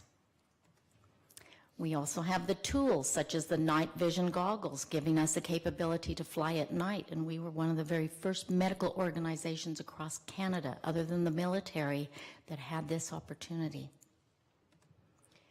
We have the expertise and the talent in the front of the helicopter to land in all kinds of diverse situations, such as this was a forestry accident. We have the talent in the back of the helicopter too. As I said, our crew members are world-renowned, known for their critical care skills. And so being able to bring that right to the scene of an accident is so important. And of course, we are now able to accommodate all sizes of patients. Our very first patient we ever flew was a neonatal baby, as well as when we flew Beckham. So I wanted to bring you a bit of an insight into the leading edge technology that we do have and how we bring that critical care piece to the patient. So the Hamilton T1 ventilator is our newest piece of equipment. It's a fully featured ventilator, same as what you'd find in the tertiary care centers in the larger hospitals. The difference between this particular item and what we previously had is the fact that we can now accommodate all sizes of patients for ventilating a patient, so adult, pediatric, even down to neonatal. We have the iStat Lab. It's a handheld device that with a couple of drops of blood, we can have lab results instantaneously in the air. So not only hemoglobin, but blood gases, which is vital when you're ventilating a patient, as well as electrolytes, which is really important in stabilizing a patient, especially if it's a trauma situation and we have to run some very high-level narcotics, this type of thing for, that high-level pain management. It's really important that we are able to have this to keep that patient stable. The Easy IO drill, I wanted to bring you this just so you could see it. It's a little tiny handheld drill. It's only used in time-sensitive, life-threatening cases when we must have IV access immediately in order to provide that high-level pain management. So it's a little drill that will drill into a shoulder bone or a leg bone, and we can have instant IV access. Universal blood on board. We are the first in Canada to bring this life-saving measure right to the scene of an accident. This is universal blood that can be accepted by any one of us. And now we are able to not only improve inpatient outcomes, but it is definitely saving lives by being able to provide that life-saving blood and buy those patients, those trauma patients, extra time. We have the video Laryngoscope. This is a newer piece of equipment as well. Our paramedics are known for their intubation skills, being able to breathe for a patient when they can no longer breathe for them. It is one of the most important skills that our medical crew has. Now, this is just taking it one step further in the interest of not only patient safety, but inpatient care, in that it has a light and a camera on the end of the scope that has to go down through your throat, past your vocal cords, and to get into your lungs. Now it's the first time, every time, you can see how it shows up on the video screen as well, so you can certainly appreciate how that would be advantageous in a moving helicopter in the dark at night. Portable ultrasound. We have that. It's able to assist us in diagnosing collapsed lungs, as well as any kind of internal bleeding in the belly. We carry a plethora of preloaded, ready-to-go medications and narcotics. All the high-level pain management narcotics that you'll find in the hospitals, we have that on board as well. We also carry the thrombolytics, so in case of heart attack or stroke, we do have that option as well to provide for that patient. Physicians, we have access to almost 100 transport physicians across the 3 provinces that we serve now. And so about 20% of the call, a physician will also attend. Not on scene calls, but when there is a critical care transfer coming from a rural hospital, then there's that consultation between physician to physician. And we also do carry the physician's kit then in case it's needed, that they may have to start a central line in the heart or maybe even insert a temporary pacemaker. All helicopters are provided with the 3-in-1 IV pump. It's the same as in the tertiary care centers, but just very compact, and being able to run 3 different medications all at the same time. And of course, all helicopters are equipped with oxygen, resuscitation, and suction equipment, as well as a defibrillator and a 12-lead ECG, so we can do heart pacing as well. want to show you a little bit about what the types of missions that STARS flies. The majority of all STARS response is for the general public. This gives you kind of an idea. More than 50% is medical related, medical emergencies, and then followed by motor vehicle collisions, then trauma related, recreational, of course, for those sledders and quadders out there, and then on-site workplace and agricultural accidents. Now, please keep in mind, in the other areas, there are components of industry-related accidents. We separated out if it actually happened on-site, like a rig site, for example, or an agricultural accident where it may have actually happened in the field, like a heart attack or stroke in the combine in the field. So that would give you a little bit of a sense of on-site accidents. So let's have a look at Kneehill County. So I want to give you a good, 5-year overview now of the mission breakdown. So how we code missions is within, say, close proximity to the nearest town. It may not always be right within that town, but it will be close by. So that's how these are coded, to give you an idea of the scene calls versus your critical care transfers that are coming from your rural hospital here in Three Hills. So giving you an idea that if we were to just take an annual average, you're seeing about 12 or maybe a little bit more than 12 missions per year, or one every month within Kneehill County itself. Now, to give you an idea, and you can see you have quite a busy hospital here as well. To give you an idea, if we were talking mission-related costs only, nothing else that entails to be able to have STARS bases and to be able to provide the service or the educational component, anything, just the fuel costs and the helicopter and the medications and everything that's involved in a mission. We would be seeing on an average of 12 missions per year that this represents about an $80,000 per year service value to your residents. Now, it's very important, like Kneehill County has been a supporter of STARS for many, many years, almost since the very beginning of STARS. And it's really important that part of the municipal initiative that you're a part of is that we're all working together with our neighbors in order to preserve a service that we're very fortunate to have as Albertans. So I want to give you a sense of what's happening in our neighborhood. So this is with your neighboring municipalities. We all do travel, whether it's for work or for pleasure. There may be incidents of missions that are in neighboring counties that are actually Kneehill County residents, and vice versa, because we all go to different places. So giving you an idea, in our neighborhood, now we are seeing 4 to 5 missions every week. So we're averaging 227 missions per year. STARS is fueled by generosity. I bring this update to your county every year. Not much has changed in this particular slide here. Let's look on the expenditure side. It still pretty much remains the same, that about 2/3 of all costs are education, or medical or aviation related. So the red and blue pieces of the pie.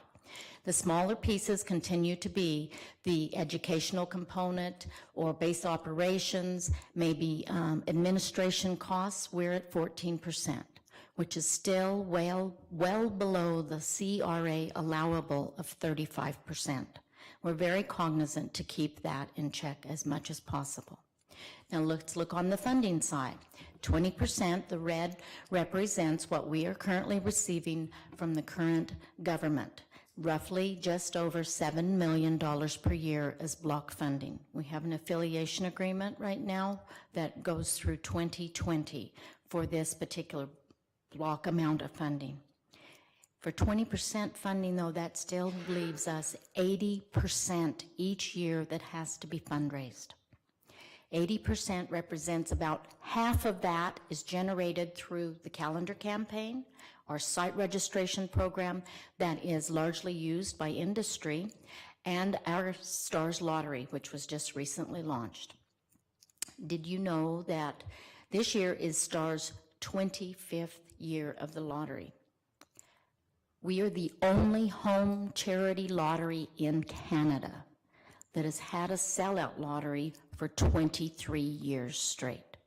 Last year was the only year that we were ever threatened to not have a sellout. Everyone was suffering in Alberta and having a lot of tough times. We do understand. At the same time, in the last hours, we appealed to every Albertan and asked them if they had already purchased their ticket, thank you very much. And if you wouldn't mind, could you purchase one more single lottery ticket at $25? Do you know in the last 24 hours, we sold more than $1 million in tickets? Now that is Albertans saying, we care. So this year, we're very hopeful. We came in last year at 97%, but as far as we're concerned, it was a sellout. And we're going forward, and we're just so grateful to have every Albertan behind us. So with that in mind, once all said and done on that campaign side of fundraising, it still leaves us roughly 40%, half of that 80, that we appeal to the generosity of individuals and our municipalities that continue to support us and our corporate sector. So that's roughly $16 million a year that we still have to find. So I want to bring you an idea of where we're at with the municipal initiative now. It's growing each year, and we're currently just approximately 90% of all of Alberta's rural municipalities, the Red Stars, have all joined the municipal program that you're a part of. The rural municipal initiative roughly runs anywhere up to $65 per capita and everything in between. Now we're having urbans that are coming on board and saying, please come, give us this information. We want to be a part. We want to do our part. So you can see that that's growing as well. And we have 6 municipal leaders currently that have now reached over $1 million in giving and have their logos represented on all the helicopters that serve Albertans. We even last year had our very first First Nations, Sturgeon Lake Cree Nation, that asked to come on board and join the municipalities on a per capita initiative. So currently, together as a united effort, we are now generating over $1.7 million annually. That's a significant piece in being able to sustain that $16 million that we still have to find. It is very much a united effort. So I want to give you an idea, okay, where are we at with the rural municipalities and what they're offering and what are their per capita giving. We're having a lot of more of the rural municipalities who are recognizing STARS as a vital option of their emergency protective services. So they're now taking their municipal per capita contributions each year and including that in their emergency protective services budgets so that they know what to count on each year, and it gives us sustainability as well. So this is where we're currently at. Approximately 3/4 are giving at a minimum $2 per capita. And as I said, we have some that go up as high as $65 per capita and everything in between, just to give you an idea of where we're at. So for urban municipalities, currently all those that have come on board, this gives you an idea of that. It's a little more than 3/4 of all are giving at a $2 per capita rate. We have to remember, you know, it's in the total sum, sometimes it sounds like a lot, but it's a life-saving option to all of us, to all Albertans, at no cost to the patient. It is a lifeline for all of us, and contributing on a united effort helps us together to continue to have this type of service available. So I want to thank you again for being a long-term life-saving partner since 1988, almost since the beginning of STARS. You are one of our very first, and we appreciate your continued dedication and support. Now, I've been working with the previous council for many years, and they currently have been in a 5-year pledge at a $3,000 per year contribution. I would like to ask, first I want to say, please know how much we greatly support your united effort and being a part of the municipal initiative. You are part of something that is greater than just all of us in the room here. At the same time, I would like to ask for your kind consideration of an amendment. I realize that you have a new council now. I would like to ask for an amendment of moving to anywhere between $1 to $2 per capita rate, and then 4-year council term. This would represent, if it was at a $2 per capita rate, it would represent roughly providing for 1.5 missions per year for your residents based on that average 12 missions per year that we are providing, and that Albertans are providing, because it is a united effort as to continue to have the service. You would help us to continue to ensure the safety and quality of life for your residents, and at the same time, a valued protecting and preserving stars for our future generations. We have served Albertans for 32 years now, and we hope to continue to serve our children, our grandchildren, our great-grandchildren for the next 30 years. After all, we are all stars. And I thank you so much for your time. Well, thank you, Glenda. Thanks for the overview. I know STARS provides a very valuable service for our residents in the county, and I think we've probably got at least one person here that's used it before. But yeah, thank you very much. I really appreciate you coming out and giving us this overview, and we will take it into consideration. We are further down in the meeting. We'll be addressing it. But are there any questions from council to Glenda?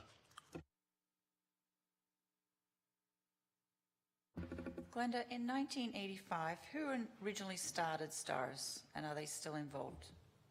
Okay, that was Dr. Greg Powell. He was our founder and our CEO for the first 27 years. He is still involved as far as more of an assisting us in a leadership role, and as far as on the fundraising side more. He originally started it with a group of physicians and nurses and the Lions Club. So we very much had grassroots beginnings, with Lions Club providing the funds for a leased helicopter, and the doctors and the nurses all just donating their time. And that's kind of how we began. Our very first mission was December 1st, 1985, for a small, very critical, very sick infant who now, just a few months back, she came with her first child to meet with Dr. Powell again 32 years later. So it was very much an emotional reunion at our Calgary base.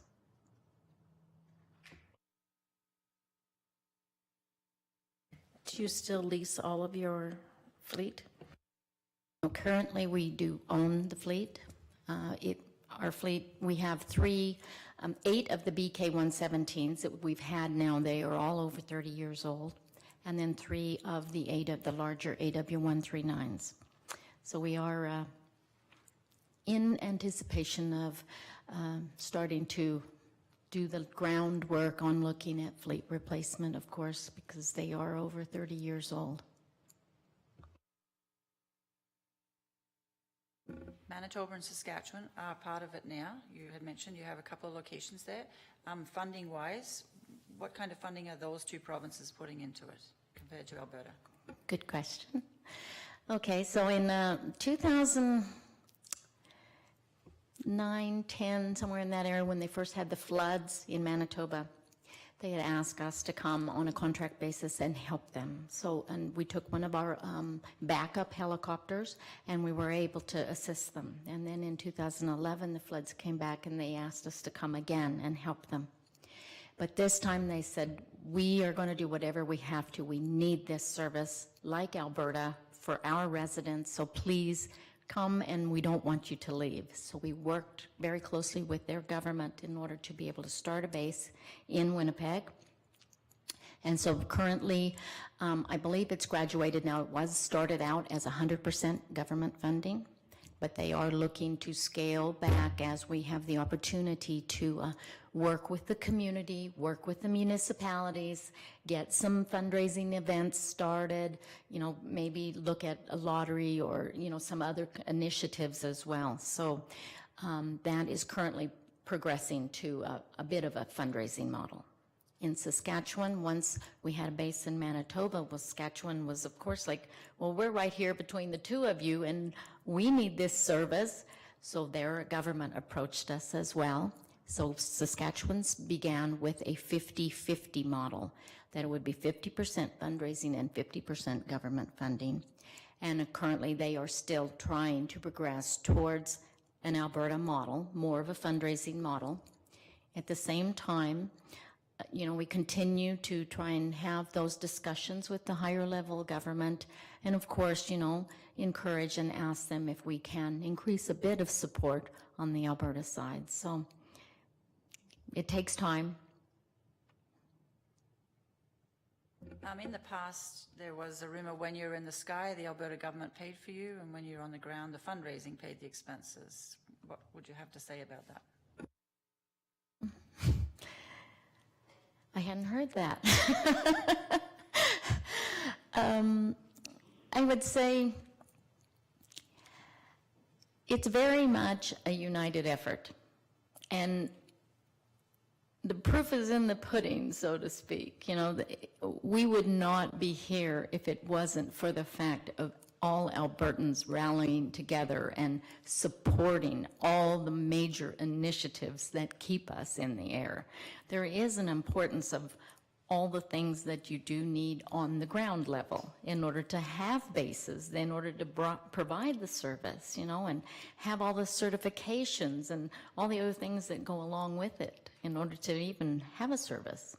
And then to be able to be flying in the air. Alberta Health Services in the past few years did top up their contributions a bit to start as well, paying for fuel.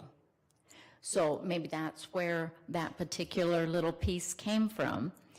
But I think it's important to remember that we, as I said, we started with grassroots, and we absolutely wouldn't be here today if it wasn't for Albertans.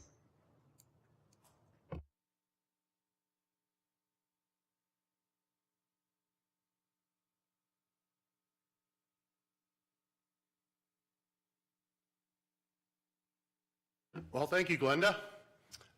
Obviously, there is a lot of equipment in those helicopters. I hope there's room for me. Not that I want to be there, but that could happen.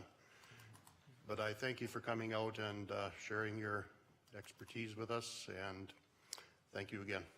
Well, thank you very much. Appreciate your time. It's always great to, I look forward to working with you each year and bringing you more information and keeping you well informed about the statistics in your area as well, and having you continued as a life-saving partner. So just want you to know we really appreciate your kind consideration.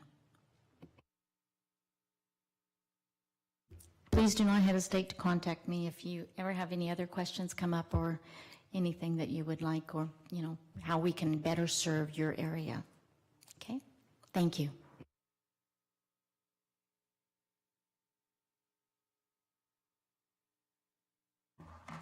Okay, I think we'll have a 5-minute recess and come back after that.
All right, we'll bring the meeting back to order. We were on 8.7, the Churchill Water. I don't know if council has any more questions. If not, we could probably have a motion just to accept for information or receive as information. But if you have any questions, we're back in business here.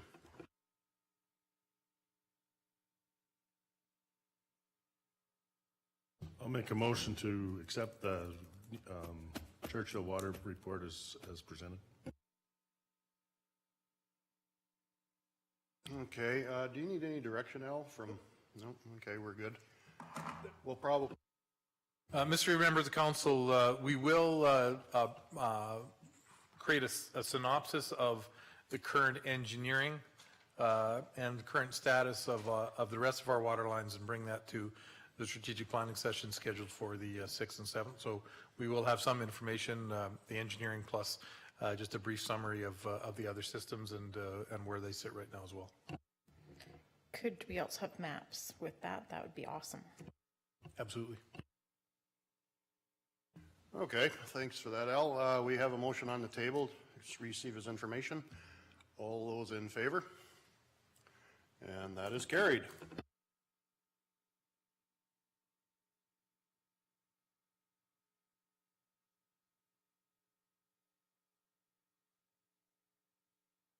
Okay, number 9 will be the disposition of delegate business. We just had a delegation come in. Is there any questions, comments? I know we currently have a pledge for $3,000 per year for lasting until 2020. Any comments, concerns?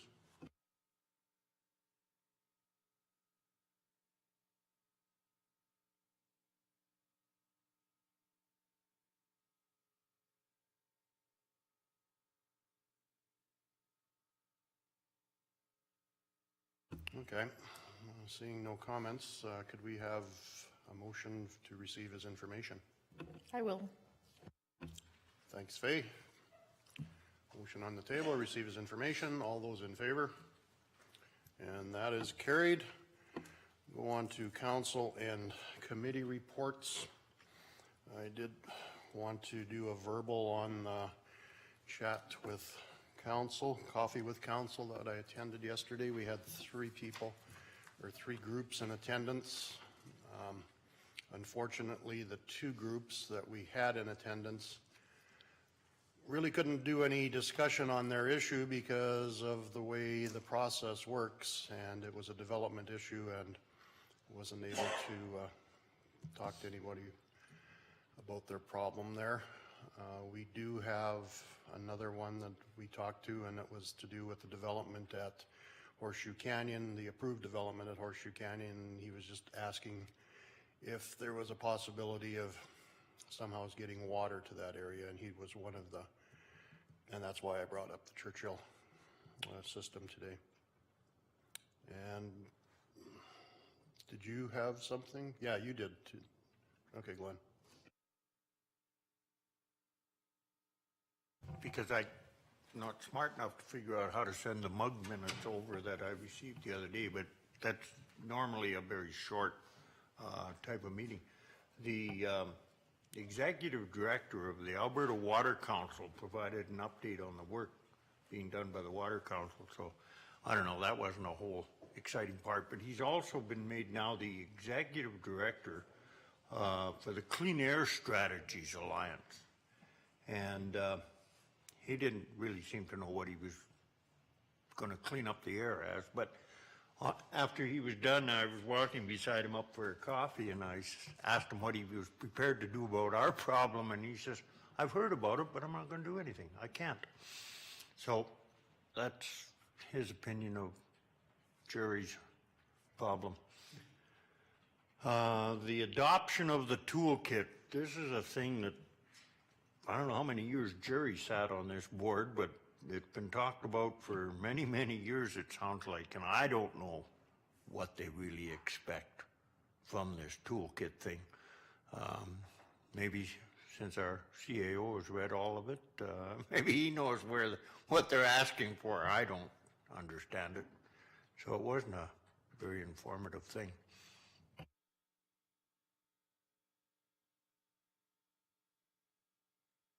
I do believe that toolkit has to do with cleaning up the waterways, the subsidiaries into the, but, you know, they're basically looking at it as a volunteer proposition, which voluntarily it still costs money. And how they're going to clean it up, I do not know either. I don't know why this guy really thinks that everybody along a creek or anybody is automatically polluting. You know, I mean, I don't know of any farmer that's blatantly trying to wreck a stream or anything like this. You know, I mean, most everybody, in fact, all of them, people are doing a good job of it, I think.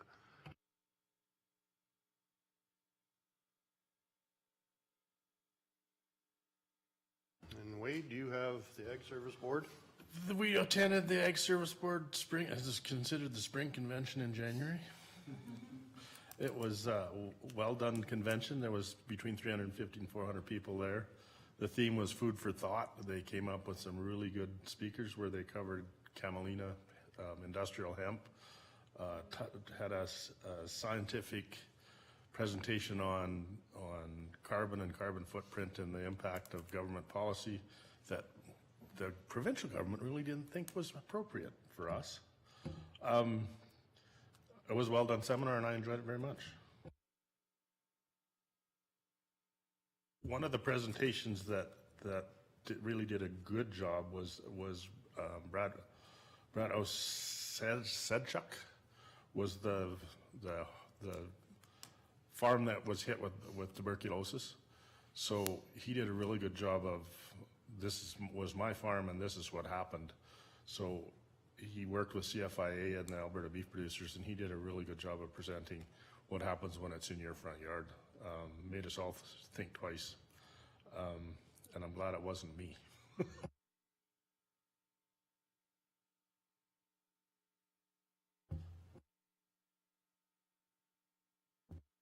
Well, thanks. I guess if we could have a motion to receive the council and committee reports.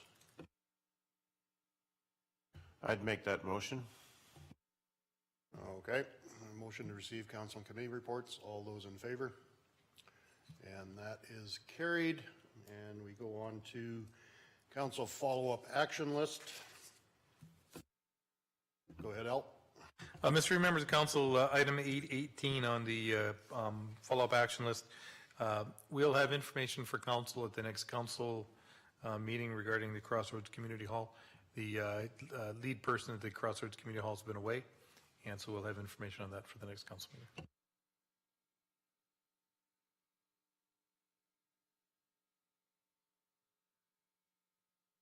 I move that we receive the January 9th council follow-up action list as presented for information.